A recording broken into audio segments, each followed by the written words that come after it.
Olá, seja muito bem-vinda, muito bem-vindo. Está no ar mais um programa Humanamente, espaço de conversa para assuntos relacionados à saúde mental. Vai desacelerando das notícias mais rápidas aqui da Band News FM, nessa parceria da rádio com o Instituto de Psiquiatria do Hospital das Clínicas da USP. Doutor Daniel Barros, sempre com a melhor análise médica. Tudo bem, doutor? Tudo jóia, Rô. Tema quente hoje, hein? Tema que gera debate, que gera preocupação, que no início do ano sempre mobiliza os pais, que a gente precisa realmente tratar e voltar a tratar e voltar novamente, porque ele continua acontecendo, né? Inclusive, tema muito pedido pelos nossos ouvintes. A gente sabe que a produção britânica recente, Adolescência, da Netflix, reaqueceu discussões sobre temas como masculinidade tóxica, comportamento nas redes sociais e também o papel da escola no combate ao bullying. Justamente o bullying é o nosso assunto do programa de hoje. A conversa é sobre como esse tipo de violência segue ultrapassando as barreiras da escola, também impactando a saúde mental de crianças, jovens e adolescentes.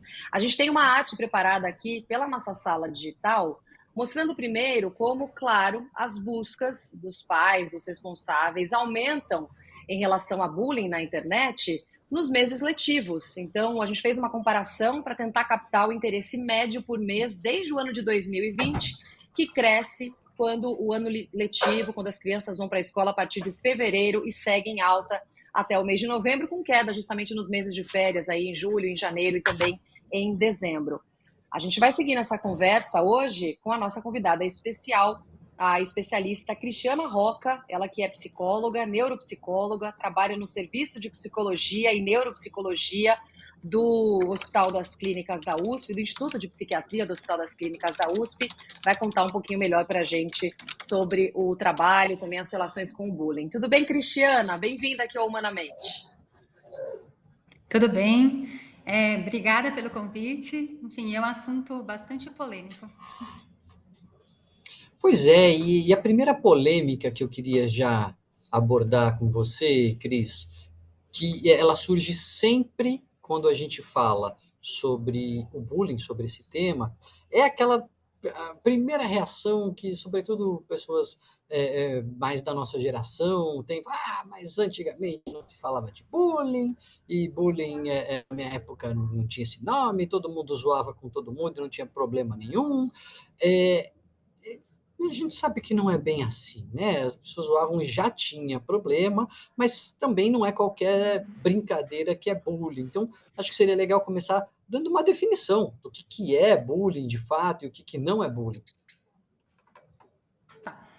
Então, a gente poderia definir o bullying, né, como sendo uma situação que envolve, primeiro, que algo de desigualdade, né, de poder entre partes.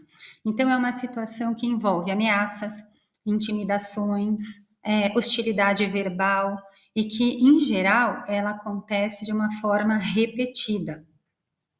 Então, alguém, né, uma pessoa, uma criança, enfim, um adolescente, que tem algum tipo de vantagem no grupo, uma vantagem determinada, inclusive, pelo grupo, ele pode, ele ou em conjunto com outros, né, determinar aí formas de agressividade, de hostilização com outro colega do grupo ou com outros colegas, isso pode também ser com mais de um colega, que no grupo apresente algum tipo de desvantagem.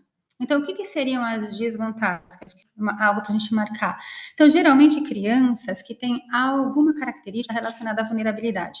Então, crianças que têm mais dificuldade na escola, então, às vezes, elas são muito chamadas a atenção pelo desempenho que não é muito bom, pelo baixo rendimento escolar.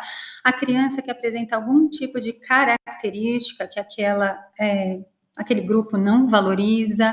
Então, isso entra as mais diversas questões aí, né? A gente poderia falar de algo ligado à etnia, ligado à religiosidade, ligado, enfim. É alguma marca que essa criança tem, física dela, ou uma deficiência até física que a coloca nesse lugar de vulnerabilidade. Então, aí um outro grupo, um outro aluno, um outro colega, acaba colocando para ela muitos apelidos, ou, enfim, hostilizações, depreciações, né, que acabam mexendo bastante com o emocional daquela criança. E quando a gente fala, inclusive, de adolescente, tem até um que a mais, né, que o adolescente ele tem a necessidade de se sentir pertencente ao grupo. Então, qualquer característica, né, que faça com que ele não se perceba pertencente ao grupo, se torna muito sofrida. Agora, Daniel, a gente está dizendo assim, o bullying é algo que é repetido, né? Assim, é uma situação repetitiva que envolve uma agressividade, uma hostilização. Só que a gente já tem agora artigos relacionados ao tema mais atuais, de acho que 2023 ou 2024, se eu não me engano, onde os autores estão, inclusive, discutindo essa questão do tempo, da repetição. O que eles colocam sobre a repetição, né?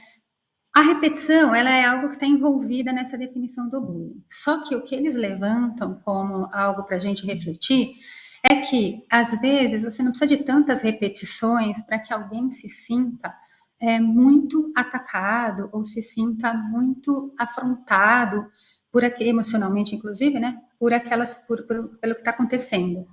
Então, o que eles sugerem que a gente comece a repensar é que, sim, existem ali hostilizações, ou existem provocações que podem ser normais, né, do grupo, às vezes até uma forma de se colocar, só que a pessoa, né, que está ouvindo isso, ela precisa concordar, ela precisa estar confortável. Então, vamos supor, tem algumas crianças, ou até mesmo adolescentes, que eles até ficam confortáveis com alguns apelidos. Isso faz com que eles até tenham ali um lugar naquele grupo. Mas, a partir do momento que aquela verbalização ela não é aceita, ou aquilo passa dos limites, né, do que a outra criança ou que o outro adolescente consegue suportar, então isso precisa ter a atenção do adulto. Né? Então é isso que eles estão agora discutindo como algo mais novo ou mais recente. De que, embora a gente diga, né, que o bullying é uma situação que envolve uma repetição de um comportamento mais agressivo, mais hostil, é que a gente fique atento a quando esse comportamento começa e de qual que é o limite do outro para essas brincadeiras. Então, a brincadeira, a piadinha, é quando a outra pessoa consegue lidar e aceitar. Quando a outra pessoa não consegue lidar ou aceitar, isso está esbarrando no limite dela. Então, aí o outro, quem está fazendo essa brincadeira, essa piadinha, também precisa ter essa escuta mais ativa em relação ao incômodo daquele outro colega, né? Uhum. Perfeito, eu acho que isso é uma definição muito boa, né? A gente pode adotar de forma geral, o que está fazendo o outro sofrer não é brincadeira. Está fazendo a outra Não, pessoa se sentir mal, não faça, não faz bem. Isso não. é errado, e isso a gente não vai aceitar. Isso, enfim, precisa ser revisto, né? Então, acho que é uma educação mesmo que tem que ser feita, né? Bem interessante essa definição, bastante importante. Porque aí, Daniel, vai Sim. entrar no que a gente chama, né, na psicologia, na cognição social, na empatia, né? O quanto eu consigo entender o comportamento do outro, né? Quando a gente fala de empatia ou de teoria da mente, né? Entender a perspectiva da outra pessoa, o que ela pode estar sentindo, estar pensando naquela situação. Então, se eu estou fazendo uma brincadeira e eu vou entender, se eu entender que aquilo de fato não está sendo agradável para aquela outra pessoa, eu preciso também ter um limite meu de parar de fazer aquilo. Se aquilo está incomodando tanto, não é com aquele colega que eu vou brincar desta forma. Então, eu posso ser alguém que gosta muito de tirar sarro, como os adolescentes falam, né? Posso ser muito divertido nas minhas piadas, mas se eu incomodo alguém, aquele alguém me comunicou, e eu também percebo que eu estou incomodando, aí isso já envolve limites, né? Então, entraria nesse desenvolvimento da capacidade empática. Se o adolescente ou a criança está fazendo essa provocação, não consegue identificar que o outro está ficando incomodado, então ela precisa aí de uma ajuda, né, do adulto em relação a esse comportamento, porque talvez a gente esteja vendo uma criança ou um adolescente que tem aí uma dificuldade com o desenvolvimento dessa habilidade ligada aí a que a gente chama de cognição social. Sim, só que a gente tem acompanhado, né, Cristiana, como jornalistas, inclusive, vários casos em que o bullying passou desse limite que você estava explicando, da brincadeira, Isso. se tornou, inclusive, uma violência, uma perseguição, e a percepção de muitos pais é de que essa questão do bullying vem aumentando. Queria saber se é a sua percepção, se é a internet que também contribui para essa evolução dos casos do bullying, e como os pais podem também notar sinais de que o bullying está Isso. interferindo de fato na formação da criança, do adolescente, prejudicando o desenvolvimento da saúde mental, que pode gerar consequências, inclusive, na vida adulta. Isso, então, é muito importante, assim, essa tua colocação. Quando a gente diz que se está aumentando os casos aí de bullying, acho que tem um conjunto de fatores que faz com que a gente vá vendo isso na sociedade, né? Acho que não é um fator só. O uso da internet, as informações chegando aí de maneira muito rápida, e muitas vezes muito diferente, contribui sim com, enfim, com meios que as pessoas vão achando para poder se comunicar. Agora, acho que o que é fundamental é perceber quando você está com um filho, ou quando você está com uma criança, um adolescente próximo a você, que esteja passando por alguma dificuldade. Qual sinal, né? Qual seria um primeiro sinal que você pode se atentar? Um primeiro sinal é mudança de comportamento, né?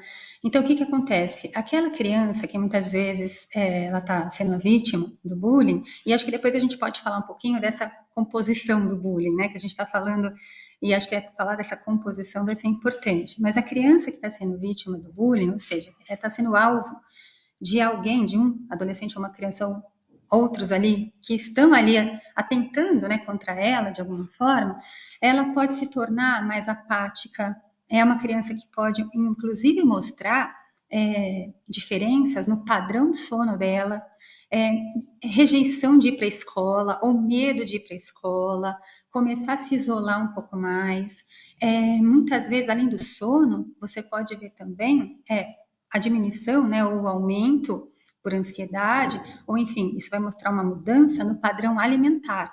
Então, essa criança começa a não se alimentar direito, ou ela começa a comer muito, pode ser até um sinal da ansiedade, mas algum incômodo a gente vai começar a perceber. Em casos até mais graves, a gente pode observar até mesmo comportamentos, às vezes, de autolesão, que eles referem, né, como uma forma de conseguir suportar tudo aquilo que está acontecendo, toda aquela angústia causada, né?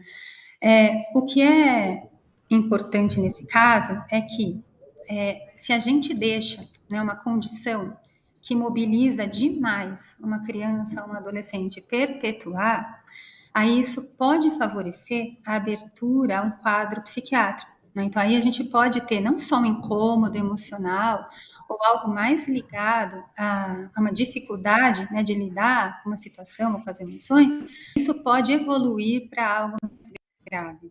Cris, você estava apresentando para nós que a ideia de que o bullying, na verdade, não é um ataque terrorista, né? Não é assim uma coisa de um vilão versus um mocinho, mas a gente tem crianças, adolescentes envolvidos, nem sempre tão conscientes do que estão fazendo. Ninguém está desculpando ou passando a mão na cabeça, mas a gente está tentando É. entender esse fenômeno, né? Acho que é importante isso que você ia falar sobre a composição do bullying.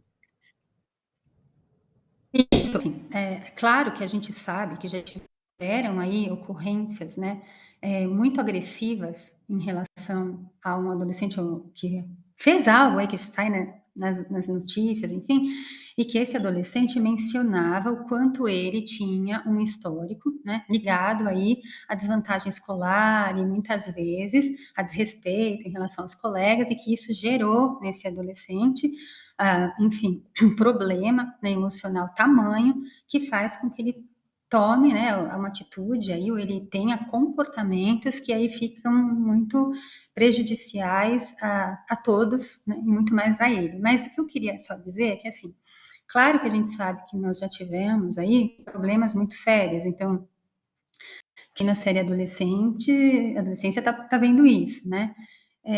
Mas vamos pensar nessa composição do bullying, que é o que eu gostaria de marcar um pouco, né? Já que a gente fala de criança e adolescente.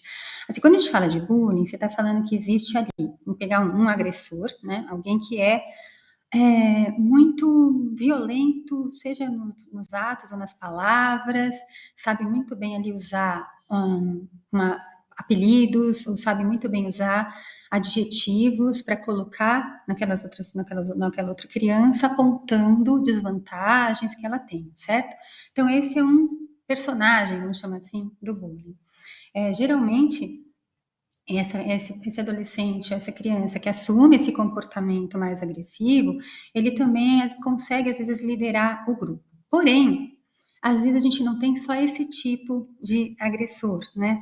A gente tem, às vezes, outras crianças que não têm um comportamento tão intencional. Porque no bullying, uma das marcas no bullying, quando a gente fala dessa violência, dessa agressividade, é a intencionalidade. Né? Então, eu até percebo que isso está incomodando o outro, mas eu vou continuar fazendo, enfim. Então, quando a gente tem intencionalidade, nós vamos olhar de uma forma, tá bom? Agora, a gente também tem crianças que muitas vezes têm algum tipo de transtorno psiquiátrico, algum tipo de característica, e que ela não tem tanto a intenção de fazer mal ao outro, mas ela tem um comportamento marcado por alguns traços, por exemplo, impulsividade, reatividade. Então, às vezes ela vai e ela faz aquilo de uma forma muito até despreparada. E aí ela também pode se tornar alguém que está promovendo ali uma agressão ou algo que incomoda muito o outro, só que aí a gente está falando de abordagens que a gente vai ter que são um pouco aí diferentes. Mas vamos lá, um personagem é esse do agressor, certo? O outro personagem, então, é a vítima, né? Então, essa vítima, geralmente são essas pessoas, essas crianças aí, que têm algum tipo de desvantagem, como eu falei no primeiro. E além do agressor e da vítima, a gente ainda tem os espectadores, que podem estar ativos na situação ou passivos na situação. Então, o que são os espectadores? Né? Aquelas crianças que estão ali assistindo o que está acontecendo com a outra. E quando elas são passivas, elas vão ter muito medo de comunicar o que elas estão vendo, medo de falar algo para alguém, até mesmo medo de se posicionar para tentar mediar a situação. Elas não vão conseguir fazer nada disso, muitas vezes por medo, né? Às vezes até por nem estar refletindo nelas, isso também pode acontecer. Mas, enfim, geralmente tem muito medo de, se eu fizer, talvez eu que me torne a vítima, né? E a gente tem aquelas vítimas que são vítimas mais ativas. Elas acabam contribuindo com a propagação, né, dessa provocação toda, enfim, da questão. Então, elas podem passar mensagens à frente, elas também começam a usar os apelidos que o outro está usando, elas também começam a rir. Então, elas são os espectadores mais ativos, porque elas acabam tendo uma certa responsabilidade também no que está acontecendo. Só que quando a gente fala disso, você vê, a gente já, logo no outro bloco, a gente já começou a falar como é que os pais podem reconhecer que aquela criança pode estar sofrendo bullying. A gente sempre se preocupa muito com a vítima. Mas é importante que a gente também olhe para o agressor e também para os espectadores, né? Em que sentido? Então, o agressor, ele pode ser a vítima em outro local. Então, o porquê muitas vezes que aquela criança ou aquele adolescente tem comportamentos tão agressivos pode ser explicado pelo fato dele também vivenciar ou experimentar agressividade no meio lá dele, tá? Pode também ter aí relação com traços da personalidade, enfim, mas o agressor é uma criança ou um adolescente que merece a nossa atenção. Porque talvez ele não seja alguém que não está sofrido, ele só está mostrando o sofrimento que ele tem, ou a maneira como ele lida com as emoções, desta forma. E aí, falando de agressor, foi muito interessante uma vez que eu, conversando numa coordenadora, enfim, de escola, a gente estava falando de uma criança que tinha esse histórico, né? Ela era uma criança que tinha muita dificuldade ali escolar, e ela estava sendo bastante provocada pelos colegas, então estava criando nela uma fobia quase que escolar, né? Ela não queria mais ir para a escola, ela já ela desvalorizava, né, tudo que que acontecia ali no ambiente escolar. E eu falei para essa coordenadora, né, falei, nossa, mas você sabe, eu também adoraria ver a criança que está fazendo bullying, né, o, o agressor, né, quem é que está provocando tanto essa outra criança. Eu trabalho muito, só para contextualizar, com avaliação neuropsicológica, tanto aqui no hospital como no consultório, né? E aí essa coordenadora, ela brincou, ela disse assim, olha, Cristina, muitas vezes eu também adoraria enviar, né, para uma avaliação a criança que está tão agressiva, que dá tanto trabalho, assim, de comportamento na escola. Mas nem sempre eu consigo, alguns eu consigo e outros eu não consigo. E ela disse assim, às vezes eu não consigo porque os pais, muitas vezes, relativizam o comportamento que o filho está tendo.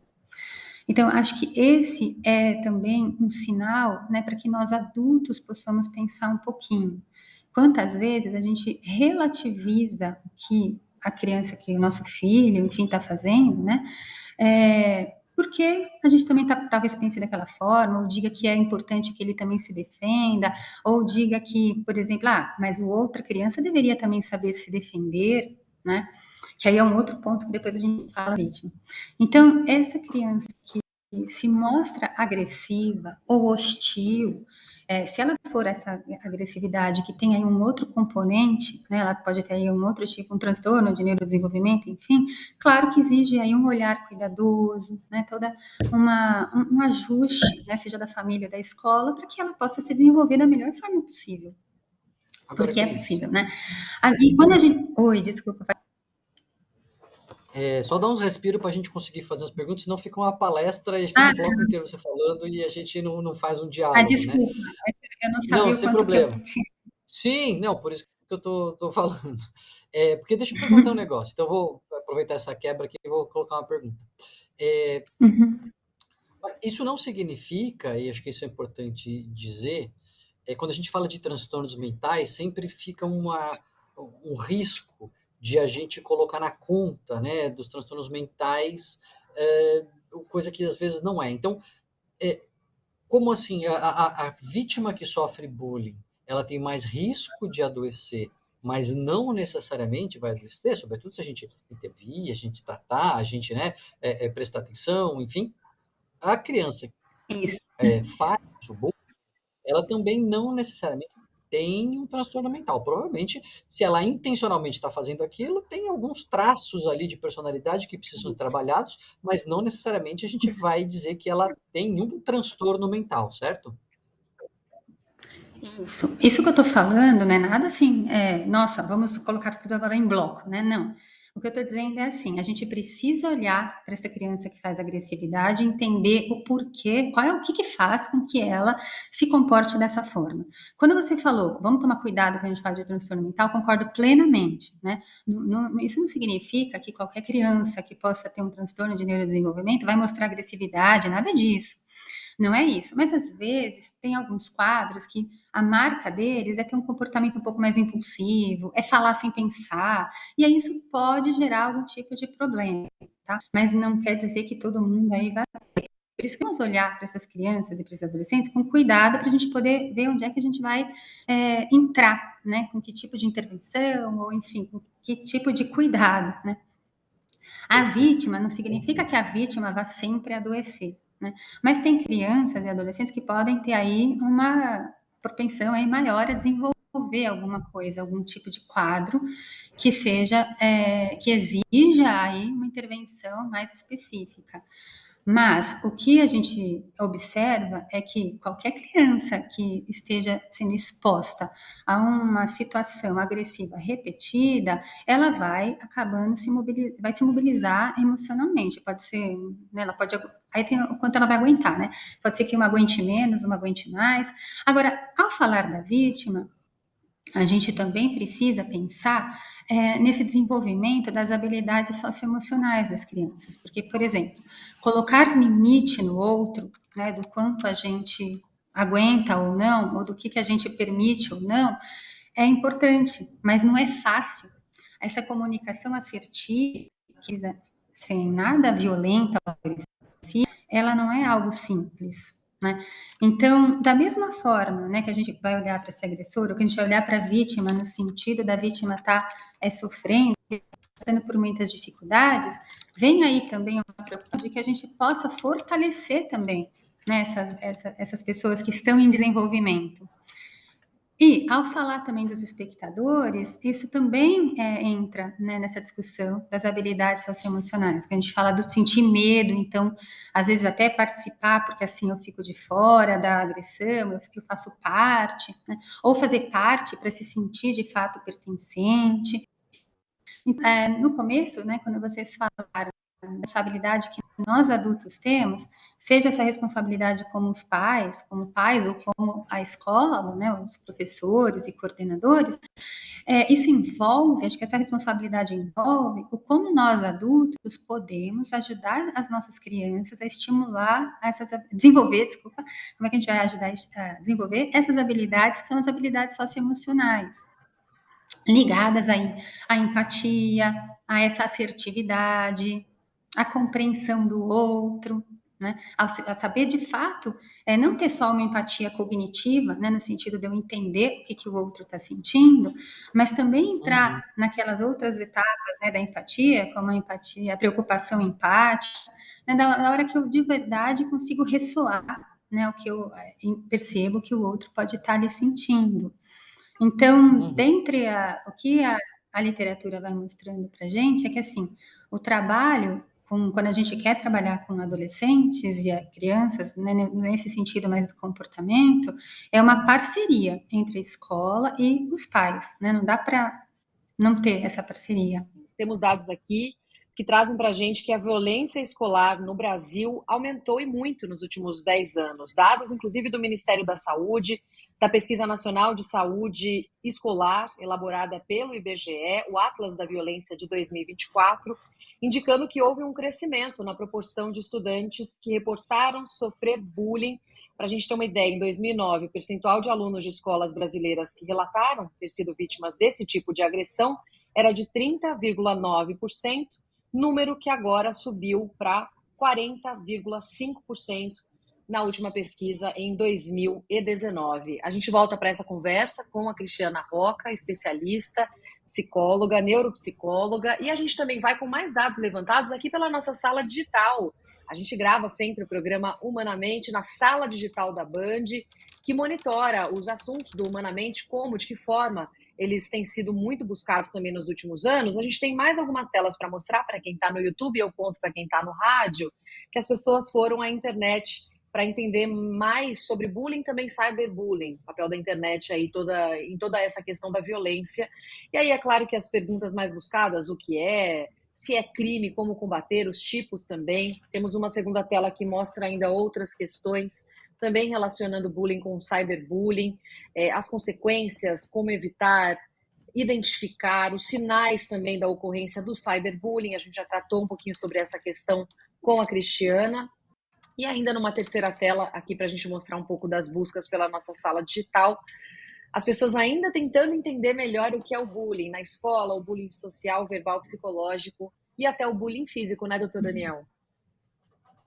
Pois é, e a gente tem visto aqui ao longo do programa, temos aprendido que existem muitas camadas, né? Existem muitas formas de a gente pensar o problema do bullying. Então, tem que pensar na vítima, tem que pensar no autor, tem que pensar no espectador, e tem essas camadas, essas modalidades, tem o cyberbullying, né? Que é feito na internet, Isso. e tem o bullying mais psicológico, o bullying físico. Agora, a gente terminou o bloco, você estava falando dos programas, ia introduzir a ideia de programas para combate ao bullying. E eu, de algumas leituras e alguns estudos que eu fiz, e até de experiência prática, me parece que o essencial, o central, você vai poder explicar melhor, eu queria ouvir você sobre os programas, mas a gente instituir na escola, pensando aqui no bullying escolar, né, principalmente, uma, uma cultura de não aceitação. né? A cultura, ela está em todo lugar. A cultura não é um cartaz no mural. A cultura é a postura Não. do inspetor de aluno, do diretor, no recreio, na educação física, na cabeça dos pais.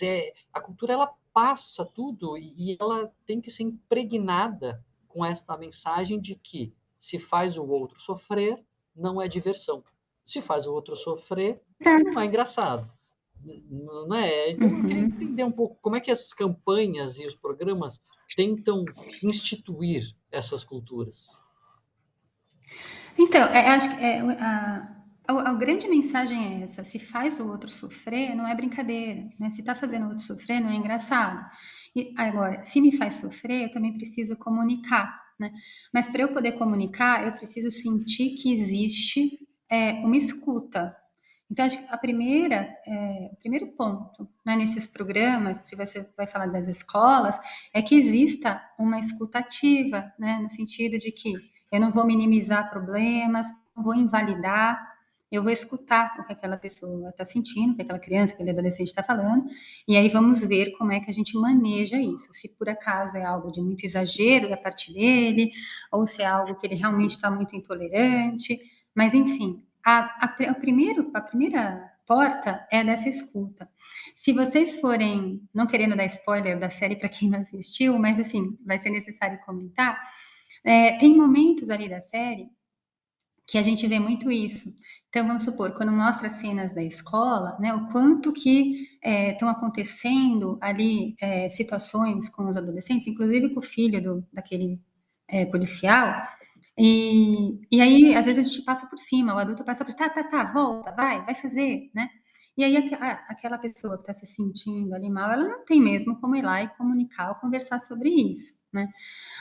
Quando eu falo de não validar, é que, assim, muitas vezes a criança ou adolescente vem com uma fala, né, assim, eu tô sozinho, como acontece até na série, né, eu me sinto sozinho, e o adulto logo breca isso e fala, claro que você não tá sozinho, você não tá sozinho, olha só, eu tô aqui.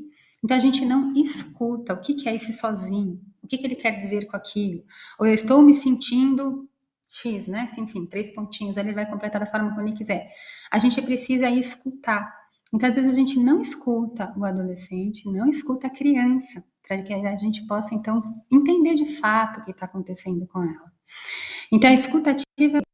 Um outro ponto é que, na real, não é só cartazes. A gente precisa mexer, sim, nessa questão da cultura. E aí, isso vai começar não só na escola, mas em casa.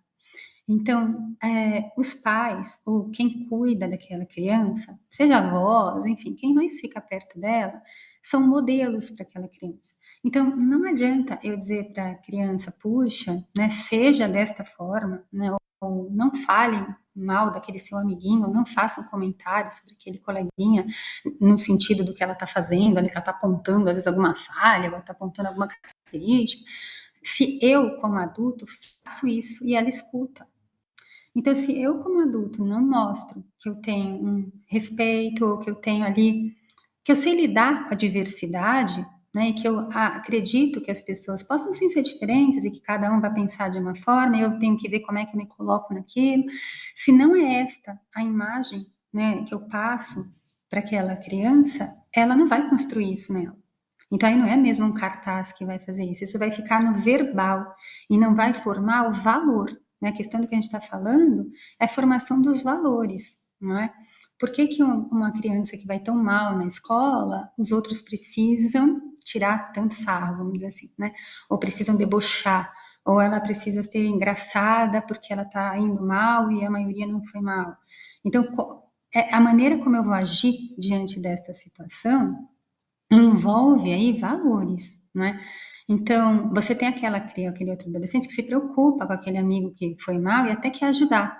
E você tem aquele outro que não se preocupa e que arruma isso como um meio de, enfim, afrontar, né, aquela outra criança. E aí, por que ele está fazendo isso? Quais são os motivos dele? Aí a gente já sabe que vai ter que investigar, certo? Mas assim, por que que um faz de um jeito e o outro faz de outro? Isso envolve uma série também de fatores, né? Envolve esse desenvolvimento aí da cognição social, envolve também essa formação de valores, envolve aí traços de personalidade. Então, nas escolas, um jeito, né, que pelo menos que a literatura vai propondo, é de que os assuntos possam ser falados, às vezes, não de uma forma tão separada de tudo, mas que eles possam ser incluídos nas outras nas disciplinas, né, que essa criança tem aí no currículo dela. Então, que temas ligados à diversidade, à intolerância, que isso entre como também discussões, e como a Sim. criança e adolescente funciona muito pelo lúdico, a gente não pode esquecer de usar essa arsenal, né, de instrumentos que a gente tem que atingem muito bem essa população. Então, fazer os teatros, né, as propostas de teatro, que você mostre ali algum determinado tema, os jogos, o uso de jogos, tanto jogos online, como jogos que são jogos colaborativos na escola, e nessas propostas entrar esses temas no qual a gente vai construindo valores. Muitas vezes não é chamar atenção para o negativo. O que funciona melhor é quando a gente chama atenção para o positivo, né? A gente reforça aquele comportamento que a gente quer que mais aconteça. Então, ao invés de chamar tanta atenção para o negativo, a gente busca, né, chamar atenção porque a gente quer desenvolver para aquela criança que está mostrando aquele lado, aquele modo de atuar, de Sim. resolver problemas que seja mais Ô, favorável Cris, tanto a ela quanto ao colega. Oi? sim. Não, Cris, me chamou muita atenção isso que você falou da escuta ativa. A gente que trabalha com comunicação sabe da cultura que a gente tem, e mesmo entre os adultos, em que não há escuta ativa, e sobre sermos os exemplos de comportamento, sobre as mudanças, aí, as reflexões culturais que a gente precisa de fato para pensar sobre o bullying nas escolas e nas crianças. Mas muito se discute também sobre o papel dos pais e o papel das escolas nesses casos de bullying e de violência que a gente vem acompanhando. Pela sua fala, eu percebo que na sua visão uma visão de compartilhamento de responsabilidades, é isso? É que precisa, né? A escola não vai conseguir fazer nada sozinha. E às vezes os pais precisam também desse apoio, às vezes da escola, para saber como lidar com aquela situação que o filho está vivendo. Então, esse trabalho em conjunto, ele é necessário quando a gente fala de crianças e de adolescentes. Você viu na série, voltando um pouquinho nela, que quando o policial está lá na escola, o filho dele passa por dificuldades, né? E o filho dele busca ele para conversar, porque na investigação eles estão indo atrás de material, né, que aquele menino ou aquela menina, a menina que morreu, tinha no Instagram. E aí o garoto chama a atenção do pai não estar tá entendendo muitas vezes o que significa a comunicação que eles estão tendo, porque tinha uma diferença ali de cores para coraçãozinho, né? Então, quando põe um coraçãozinho de uma cor, significa algo. Assim. Então, olha só, existe todo um contexto, né, ligado aí à comunicação, ao que significa o que eu estou falando, o que eu estou desenhando, o que eu estou mostrando, o que eu estou fazendo. E se a gente não entender, né, o que está acontecendo naquele grupo, é muito difícil você tomar qualquer tipo de conduta. Então, quando aquele garoto chama o pai para dizer, ó, quando ela coloca o coraçãozinho dessa cor, né? Eu não lembro agora de todas as definições. E o pai ouviu com atenção. Então, olha só, o garoto acaba ajudando aquele pai, né, a entender um pouco mais o material que estava ali. Como é que a gente vai entender a forma como essas crianças estão estabelecendo comunicação, como eles estão estabelecendo figuras, né, que eles usam também para essa comunicação? Como é que a gente vai entender isso? A gente vai entender se a gente se junta para conversar sobre e a gente consegue entrar nesse mundo deles. Se a gente só olha muito de fora, fica algo que você observa, mas não necessariamente você consegue entrar no cerne da questão. Então, é importante que em casa, né, os pais consigam ter um tempo para conversar com os filhos. E isso não é fácil, porque é tanta coisa para fazer, né? Tem todo mundo é muito ocupado, enfim. Mas se a gente não tiver esse espaço, é mais complicado de você conseguir dar significado para aquilo que seu filho está vivendo. Então, a gente tem que tentar entender esse mundo deles. Por isso que eu digo da importância da escola e dos pais, né? Em nenhum momento tem uma cena, eu acho que não tem, né, da escola dizendo que agora a gente sabe que eles usam emojis, o que eles usam, porque isso é algo que a gente vai tendo que descobrir, né? Então, na medida que a gente vai entendendo de que forma esses grupos vão se constituindo e vão se comunicando, fica mais viável da gente entrar, fazer algum tipo de intervenção ou ter alguma atuação que possa beneficiar esse desenvolvimento. Acho que o que a gente tem que ter claro, é que a gente não tem que estar aqui falando de castigo, não é isso que a gente está falando. Acho que o que a gente precisa falar é de como a gente ajuda essa juventude a se desenvolver melhor, já que a gente está vendo um aumento do comportamento agressivo. Então, se a gente só olhar para esse comportamento agressivo, né, do tipo, o que é certo, o que é errado, e agora esse aqui, então, é dessa forma, e este é de outra forma, a gente categoriza e fica sempre as dualidades, né, a gente não vai promover desenvolvimento, né? E o que a gente está falando não é que é algo de muito difícil, muito complicado. Na verdade, a gente precisa pensar, parar para pensar no como a gente está criando os nossos valores, de como a gente também conduz como adultos a nossa vida e do que a gente está passando para essas crianças e esses adolescentes, né? De que forma a gente faz com que eles Acho que também olhem para esse mundo. o desafio é grande, né, Rô, mas é, é uma fala, uma conversa que mostra para nós que tem caminhos. Né? É como Tem. qualquer problema que existe na sociedade, né? A depressão, o suicídio, assalto a banco, enfim, existem problemas que a gente precisa abordar, talvez a gente não consiga solucionar 100% ou completamente, mas isso não significa que a gente Não. deva cruzar os braços e falar, então não tem que fazer, isso vai sempre continuar acontecendo. Não, tem que Isso. fazer e pode melhorar, e a Cris apontou alguns caminhos aqui pra gente, né, Rô? É isso, gente. Terminou o nosso tempo aqui no Humanamente. Infelizmente, nessa conversa importante sobre bullying, tenho certeza que os nossos ouvintes gostaram demais. Quem pegou o programa pela metade pode procurar o programa na íntegra no site da Band News FM, também na nossa versão no YouTube da rádio, ou então nos principais tocadores de streaming, acompanha na versão podcast. Doutora Cristiana, muito obrigada pela entrevista, um bom trabalho. Até uma próxima conversa. Eu que agradeço, enfim, até uma próxima.